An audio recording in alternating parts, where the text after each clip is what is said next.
Salut à toutes et salut à tous et bienvenue sur la Gamopad TV. Aujourd'hui, Shiz vous propose un test Atari 800 XL du jeu Ninja. Ninja, donc qui a été adapté sur Atari 800 XL et Commodore 64. Et je vous propose aujourd'hui la version Atari 800 XL en disquette. Voilà.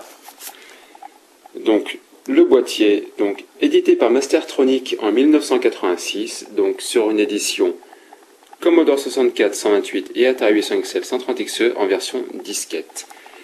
Donc maintenant, on va prendre la disquette que l'on va intégrer dans le lecteur 1050 de l'Atari 800 XL. Donc vous pouvez voir rapidement que par rapport au 800 XL, il est à peine plus petit.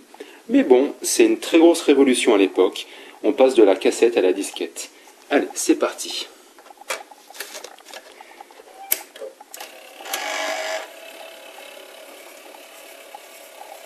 Donc pour l'Atari 800 XL, au niveau des disquettes, il n'y a aucune commande à taper.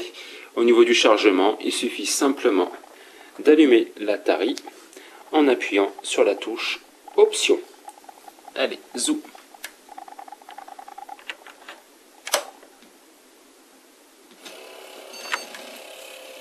Et voilà, c'est parti.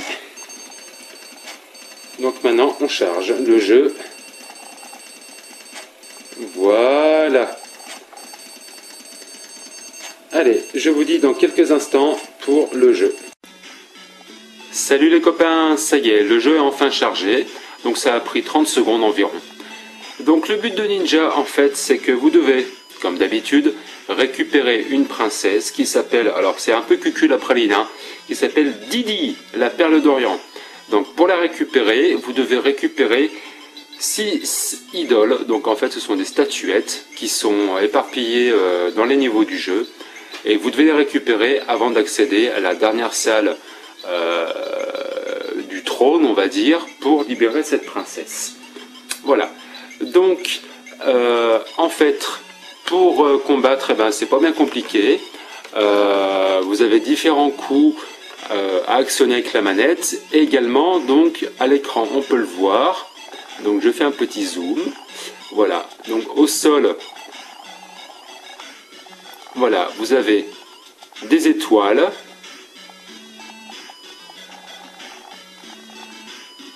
Voilà. Et vous pourrez trouver des couteaux. Donc, ce qu'il faut, c'est les ramasser. Allez, c'est parti. Hop, je viens de ramasser une. Voilà. Donc excusez-moi, mais en même temps, je joue toujours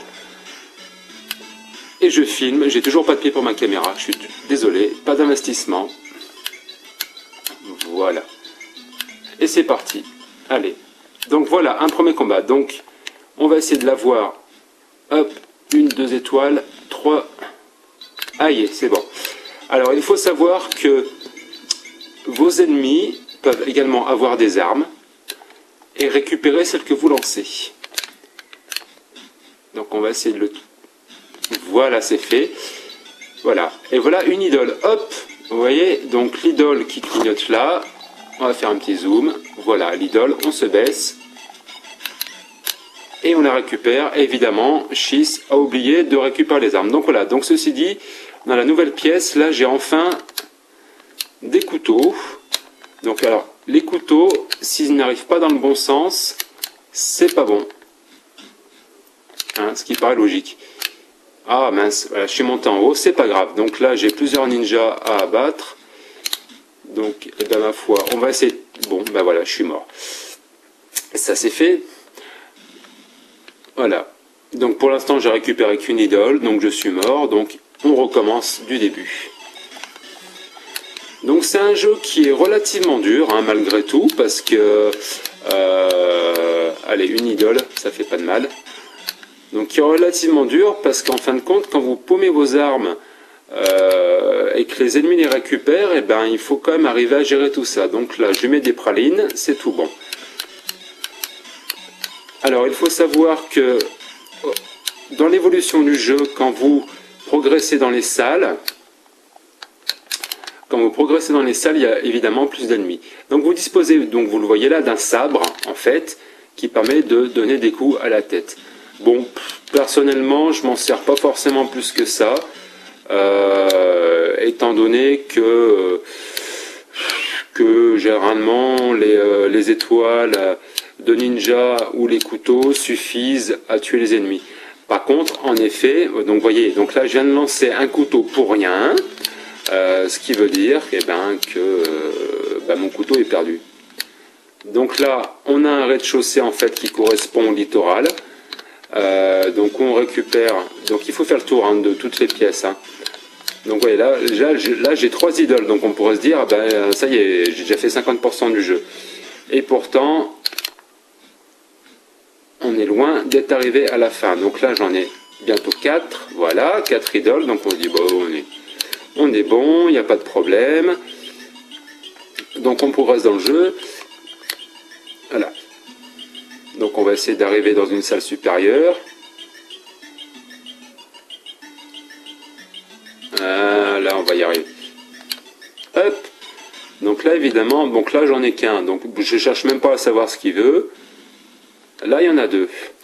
Donc il y a des karatékas, il y a des ninjas masqués, on a un petit peu de tout. Hein. Donc on n'a pas de plan pour savoir où sont les idoles. Ah là il y en a une, mais là on en a 2. Donc on va essayer de voir. On a 2 ninjas qui ont tous les 2 des sabres. Donc ça risque d'être un petit peu chaud.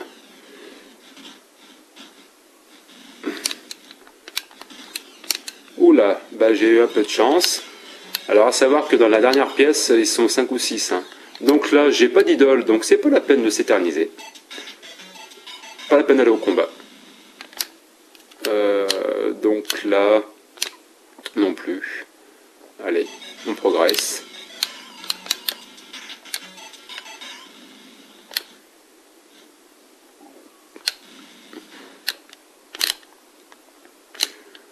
Donc bon voilà. Hein. Donc pour résumer, trouver les 6 idoles, arriver dans la dernière pièce. Alors dans la dernière pièce de mémoire, il y en a 6 ou 7 qui vous attendent, et c'est des costauds. Donc techniquement parlant, le jeu, bah écoutez, le jeu pour moi est très bien, une profusion de couleurs à l'écran, une animation bon qui est sympa, qui est assez détaillée. Au niveau du son, bah, la musique est très bonne, pas de souci là-dessus. Les bruitages, bon, c'est moyen, hein, mais on aurait pu faire mieux, mais bon, on va pas s'en plaindre. Ça reste un jeu Mastertronic, donc qui dit Mastertronic dit petit budget à l'achat au départ. Donc à partir de là, eh bien, c'est du tout bon, c'est un bon jeu de karaté, et puis une bonne ambiance. Donc vous voyez, là il y en a un peu de partout, il y en a 4, 3, 4 de chaque côté, donc c'est un petit peu chaud les marrons. Hein. Allez, ma note pour ce test Atari 800 XL du jeu Ninja de Mastertronic édité en 1986 sera de 5 suppos sur 6. Allez, amusez-vous bien et à bientôt, ciao!